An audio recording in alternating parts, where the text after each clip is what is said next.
बार बच्चे ने डेंटल में एडमिशन ले ली तो वो बच्चे ने क्या क्या चीज़ें करनी चाहिए और क्या क्या चीज़ें नहीं करनी चाहिए। बच्चे को चाहिए कि स्टूडेंट अपने फर्स्ट ईयर के फर्स्ट डे से ही रिवीजन को टाइम देना स्टार्ट कर दें, एक डिसिप्लिन मैनर बनाना स्टार्ट करें। फैकल्टीज़ बोल रही होती है कि यहाँ बहुत अच्छा है, बहुत अच्छा है। सीनियर्स बोल रहे होते हैं, कुछ बोलते हैं अच्छा है, कुछ बोलते हैं नहीं अच्छा है, कुछ बोलते हैं थोड़ा बहुत अच्छा है, right, depending upon their intensity कि उन्होंने कैसा करा। बायोकेमिस्ट्री जो है वो मैथमेटिक्स जैसा है, मैथ जैसे प्रैक्टिस करते हो वैसे ही बायोकेमिस्ट्री के पाथवेज प्रैक्टिस करो, क्लिनिकल चीज़ों पे फोकस करो, केमिस्ट्री पे जाओ मत। हेलो बच्चों, हमारे साथ है doctor Akash Sinha and doctor Jyoti Chaturvedi. तो हम इनसे कुछ इंपॉर्टेंट टिप्स लेने वाले हैं।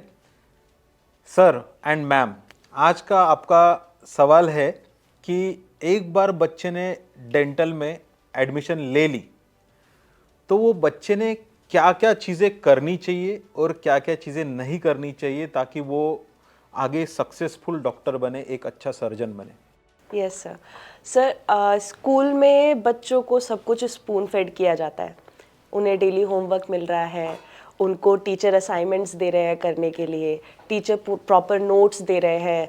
सब बस इतना ही पढ़ना है बेटा, इस पेपर में इतना ही आएगा, इससे क्वेश्चन आ जाएगा, ये पढ़ के आना, सिर्फ उतना ही करना है बच्चे को। बट कॉलेज में आने के बाद, बीडीएस फर्स्ट ईयर में आने के बाद हर फैकल्टी ये सोच के चलता है कि बच्चा पढ़ के आ रहा है, सेल्फ स्टडी कर रहा है कहीं ना कहीं। तो टीचर्स की एक एक्सपेक्टेशन आ जाती है बच्चों से, जहाँ की स्कूल में वो एक्सपेक्टेशन टीचर्स की नहीं होती। वहाँ वो सब चीज़ें अपने बच्चे को करना चाहते हैं कि हाँ हमारा बच्चा बेस्ट से बेस्ट परफॉर्म कर पाए। लेकिन कॉलेज में आने के बाद ये डिफरेंस थोड़ा सा आ जाता है। तो बच्चे को चाहिए कि स्टूडेंट अपने फर्स्ट ईयर के फर्स्ट डे से ही, अपने कॉलेज के ख़त्म होने के बाद अपने रिवीजन को टाइम देना स्टार्ट कर दें, एक डिसिप्लिन मैनर बनाना स्टार्ट करें, अपना एक मोमेंटम बनाना स्टार्ट करें। क्योंकि मोटिवेशन तो उन्हें जब एग्जाम आता है तब चाहिए ही चाहिए। मैम ये तो आइडियल सिचुएशन हो गई, लेकिन बच्चे पहले दिन से थोड़ी ना पढ़ने लगेंगे क्योंकि उनको एडजस्ट होना है। कोई दूसरे गांव में चले गए वो रहने को, अपने मम्मी पापा से दूर है बच्चे, दिन भर कॉलेज करके थक जाते हैं, फैकल्टी छोड़ती नहीं उनको। सुबह जो 9 बजे 8 बजे चालू होते क्लासेस, 4 बजे ख़त्म हो जाते हैं। तो ये शेड्यूल कैसे मेंटेन करना चाहिए? सर शेड्यूल मेंटेन करने के लिए तो वही है कि एक डिसिप्लिन मेंटेन करना बहुत ज़रूरी है। डिसिप्लिन तो डिसिप्लिन बच्चे तो मैंने देखा है, डेंटल के बच्चे बहुत डिसिप्लिन रहते हैं। बहुत मतलब ऐसे मैंने मतलब डेंटल के बच्चे जो है ना बहुत ऐसे ऐसे मतलब प्रॉपर उनका ड्रेसअप प्रॉपर रहेगा, उनकी जो नोट्स निकालने का ये रहेगा, मतलब वो नोट्स मेंटेन करेंगे, पूरे प्रेजेंट रहेंगे सब। तो वो मेंटेन करते हैं।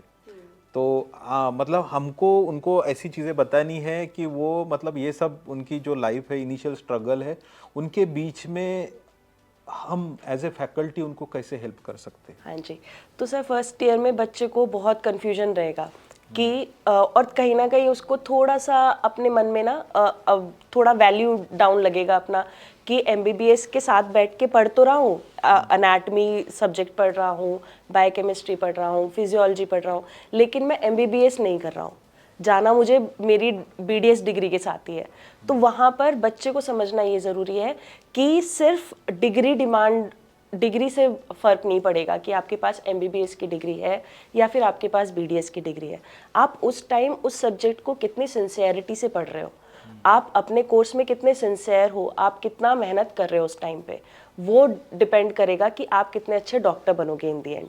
मैम के बातों से तो ये लग रहा है कि मैम तो बहुत डिसिप्लिन स्टूडेंट रही होगी और काफ़ी पढ़ाकू भी रही होगी। सर से थोड़ा सा पूछते हैं कि सर बच्चों ने क्या करना चाहिए, कैसे अप्रोच करना चाहिए थ्रू आउट द सर ने मतलब इनडायरेक्टली ये कहना चाहा कि मैं डिसिप्लिन नहीं था। नहीं वो नहीं सर, मैं मैम का बहुत आंसर डिसिप्लिन सुन था, के मैंने वेरी बोला। ऑनेस्ट। अभी आपका हाँ, आंसर मतलब पॉइंट ये है कि देखिए, टू बी वेरी ऑनेस्ट, कि मैं अगर कहता हूँ कि अगर सपोज आप बीडीएस में आए, कोई स्टूडेंट बीडीएस में आया, तो मेरा यही टिप्स है उसको कि सपोज अगर मुझे आपने बोला कि ये कप उठाओ, ठीक है, तो कप आप किसी को भी उठाने बोल सकते हो, बट जैसे कप मैं उठाऊंगा वैसे कोई नहीं उठाएगा, राइट। द पॉइंट इज कि आप एक्सेप्शनल एलिमेंट बन के ही आओ, राइट। सबसे बड़ी बात है ना सर, सबकॉन्शियसली हम खुद को बहुत अंडर वैल्यू करते हैं। हमें लगता है कि हम नहीं कर पाएंगे, राइट, या हमसे नहीं होगा। जब फर्स्ट ईयर में बच्चा आता है तो दो चीज़ें इनकाउंटर होती हैं, एक सीनियर्स और दूसरा फैकल्टीज़।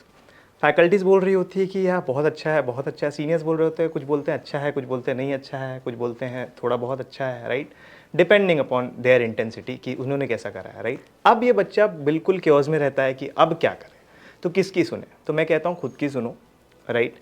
एक पेपर लो, पेन लो और एक मैपिंग करो कि तुमको क्या करना है, राइट। क्योंकि क्या है ना सर कि हर किसी की चैप्टर अलग है, हर किसी का अध्याय अलग है, राइट।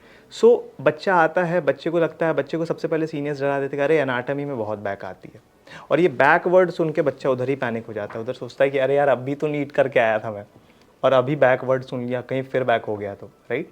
सो होता क्या है ना सर कि जब भी आप बच्चा सब्जेक्ट्स को अप्रोच कर रहा है तो सबसे पहले वो सब्जेक्ट उठाता है जो उसको आता है। हम भी जब पढ़ने जाते हैं तो हमको जो सबसे अच्छा लगता है, अगर जैसे मैंने दिलवाले दुल्हनिया ले जाएगी मुझे पसंद है तो वो मैं 10 बार देखना प्रेफर करूंगा, but I won't see any other movie, right. तो बच्चा क्या करता है, एक ही चीज़ को बार बार, जो उसको पसंद है वो बार बार पढ़ेगा, राइट। बट मैं ऐसा चाहता हूँ कि आप कंफर्ट जोन से बाहर निकलो, फन करो, ऐसा नहीं है कि फन नहीं करना है, बट डे वन से एक माइंडसेट रखो कि आपके परिवार ने कुछ एक्सपेक्टेशन लेके आपको यहाँ भेजा है, फर्स्टली। सेकेंडली कि एक ऑर्डर ऑफ प्रायोरिटी बनाओ, जो सब्जेक्ट में सबसे ज़्यादा बैक है उसको सबसे ऊपर रखो। एक ये साइकोलॉजिकल ट्रिक है सर, जिसमें वो काम सबसे पहले करो जो आपको नहीं पसंद है। Eat the frog first in the morning. Correct, that is what it is. So मैं ये कहना चाहता हूँ कि हर एक्टिविटी में पार्टिसिपेट करो फर्स्ट ईयर में, उससे रिफ्रेशमेंट होगा, वो जो स्ट्रेस है वो जाएगा। सबसे पहले अपने स्ट्रेस को कम करो, सबसे पहले जो खुद को सबकॉन्शियसली अंडर वैल्यू करके रखा, अंडरडॉग बना के रखा, उसको कम करो। मैं जब फर्स्ट ईयर में आता था मुझे भी एक सीनियर ने, like I would tell you a very interesting story. I was sitting in a canteen and there was a senior जो कि आराम से खाना खा रहे थे ना, I sit in front of him, और मेरे पेरेंट्स अभी वहाँ नहीं थे, मैं था। तो उनने पूछा क्यों, कहाँ से हो, right. So I just said कि मैं सर बिहार से हूँ, और उसने तकरीबन 5 मिनट मुझसे कॉन्वर्सेशन करा, और 5 मिनट में उसने मुझे पूरा डिमोटिवेट कर दिया, मतलब एक तरह से, राइट। तो वो मानसिकता उसकी थी, राइट, जो उसने मुझ पर रिफ्लेक्ट की कि ऐसा हो सकता है, लेकिन बाहर आके मैं क्या कर रहा हूँ, that is important for me, right. तो फर्स्ट ईयर में आप फाउंडेशन बनाते हो अपना, राइट। जैसे अगर आपको एनाटॉमी टफ लग रहा है, फॉर एग्जाम्पल मैं एनाटॉमी पढ़ाता हूँ, तो फर्स्ट ईयर में अगर आपको एनाटॉमी पढ़ना है तो आप ट्रेसिंग मेथड्स फॉलो करो। अब ट्रेसिंग मेथड्स क्या होता है, पहले जो फर्स्ट ईयर के 2-3 महीने होते हैं बिल्कुल रिक्रिएशन वाले होते हैं, तो उसमें ना आप सिर्फ 40-40 मिनट ही पढ़ो, आई वुड से, अगर आपसे नहीं हो रहा है तो। और 40 मिनट में आप कुछ मत करो, आप कहो कि अगर मैंने आज एक पेज पढ़ा तो उस एक पेज को मैं डिकोड कर दूंगा, अगर उसमें कोई वर्ड लिखी हुई है तो उसको मैं डायग्राम में कन्वर्ट कर दूंगा, राइट, फर्स्टली। सेकेंडली कि खुद के अंदर से आप कितना इनोवेशन निकाल पा रहे हो, आप पढ़ते पढ़ते गाना गा रहे हो, ठीक है। तो यहाँ पे क्या है ना सर, सबसे पहले फर्स्ट ईयर में आपको डिटॉक्स करना पड़ेगा माइंड को, कि यार यहाँ से मेरी it is said you should always start on the right foot, right. तो ये स्टूडेंट का माइंडसेट होना चाहिए। प्लस अब 2 चीज़ें और आती हैं, एक स्टूडेंट होता है जो फ्रेशर होता है, वो बेचारा बहुत अंडर एज रहता है, दूसरा होता है जो ड्रॉप ले लेके आया होता है तो वो बहुत ओवर एज रहता है। अब उनकी भी मानसिकता अलग है, एक जो अंडर एज है वो सोचता है कि यार तो मैं तो बहुत छोटा हूँ क्लास में, फर्स्ट अटेम्प्ट था मेरा, और एक जो ओवर एज रहता है वो सोचता है कि यार मेरी तो इतनी ज़िंदगी निकल गई। सो ये सब माइंडसेट हटाना जरूरी है। तो आई वुड से कि first year is a year of detoxification, right. उसके बाद आप स्टार्ट करो, आपको जो सब्जेक्ट अच्छा नहीं लग रहा है सबसे पहले उसी सब्जेक्ट को उठाओ, क्योंकि फिजियोलॉजी कहीं ना कहीं आप कोप अप कर लोगे, आप वो चीज़ कनेक्ट कर पाओगे अपने 11th-12th के प्रिपरेशन से। एनाटॉमी थोड़ा कोरिलेट नहीं कर पाओगे, as you are the wizard of biochemistry sir, you can easily say कि बायोकेमिस्ट्री में भी बहुत ज़्यादा कॉम्प्लेक्सिटीज़ आती हैं बच्चों को, राइट। तो एनाटॉमी के लिए तो मैं यही कहूँगा कि यार ट्रेसिंग मेथड्स फॉलो करो, फिजियोलॉजी आप कनेक्ट कर लोगे। बायोकेमिस्ट्री के लिए सर मैं आपसे पूछना चाहूँगा कि बीइंग अ विजार्ड आप क्या एडवाइस करोगे बच्चों को? मैं तो बच्चों को बोलता हूँ बायोकेमिस्ट्री जो है वो मैथमेटिक्स जैसा है, मैथ जैसे प्रैक्टिस करते हो वैसे ही बायोकेमिस्ट्री के पाथवेज प्रैक्टिस करो, क्लिनिकल चीज़ों पे फोकस करो, केमिस्ट्री पे जाओ मत। क्लिनिकल वो जो केमिस्ट्री वाले स्ट्रक्चर्स रहते हैं उन पे तो मैं बिल्कुल भी बोलता हूँ कि एनएमसी ने भी बोला है कि this structures are not mandatory, just math जैसे प्रैक्टिस करो और क्लिनिकल चीज़ों पे फोकस करो। यही मैं पढ़ाते वक्त भी यही चीज़ों पे फोकस करता हूँ ताकि बच्चों को थोड़ा सा ईजी हो जाए, थोड़ा सा कंटेंट जो है वो कम हो जाए, कम समय में प्रिपरेशन हो। तो सर अल्टीमेटली चाहिए भी यही होता है, फर्स्ट ईयर के बच्चे हों, सेकेंड ईयर के बच्चे हों, आपको फाइनल ईयर तक आपके फ्लो चार्ट्स बनाने आ जाने चाहिए आपको कि आपको आंसर अगर पूछा गया है क्वेश्चन किसी भी एग्जाम में, तो आपको फ्लो चार्ट के थ्रू आप कैसे उसको आंसर कर सकते हो। Even I would like to tell कि मैंने भी सर के बहुत सारे वीडियोस फॉलो किए हैं। तो जब मैं मतलब कॉलेज लाइफ में था और मतलब ट्यूशन्स वगैरह ही देता था नॉर्मली, तो उस समय कॉलेज लाइफ में था और सर के भी वीडियोस देखे, तो सर काफ़ी मतलब किसी भी कॉम्प्लेक्स कंसेप्ट को बहुत आसान और मतलब बहुत Clearly. ईजी गोइंग बना देते हैं। तो वो चीज़ आई थिंक बच्चों को भी डेवलप करना चाहिए। बोलते हैं ना कि एक्चुअली yes. हम लोग जो है ना, मतलब मेरे जैसे काफी सारे लोग हैं जो चॉक एंड बोर्ड पे बिलीव करते हैं। Correct. क्योंकि जब जैसा जैसा हम बोर्ड पे लिखते हैं वैसा स्टूडेंट के माइंड में छपते जाता है और उनको रिटेंशन को थोड़ा Exactly. टाइम मिलता है। और जैसे डायग्राम भी निकालते हैं वैसे भी बच्चे भी उसी फ्लो में डायग्राम निकालते हैं। डायग्राम क्या है, हम कोई भी इमेज पावर पॉइंट पे फोकस करके दिखा सकते हैं ना, तो लेकिन वो बच्चों को निकालते भी आनी चाहिए ना। तो ये सब पॉइंट्स हम मतलब जनरली बोलते हैं कि बच्चों ने मतलब ये जो मैम ने बोला अभी, फ्लो चार्ट्स, कीवर्ड्स, डायग्राम, ये जो है पॉइंट्स मतलब ओवरव्यू और आखिरी में समरी, ये जो चीज़ें हैं ये आंसर लिखते वक्त भी और पढ़ते वक्त भी जब हम क्वेश्चन का आंसर प्रिपेयर करते हैं तब ये ध्यान में रखना पड़ता है। बिल्कुल। तो ये सेशन का समरी ये है कि खुद पे विश्वास रखना है, बिलीव इन यूर सेल्फ, और कौन क्या बोलता है कुछ मायने नहीं रखता है।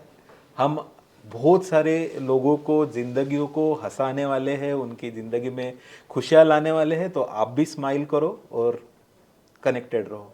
Thank you.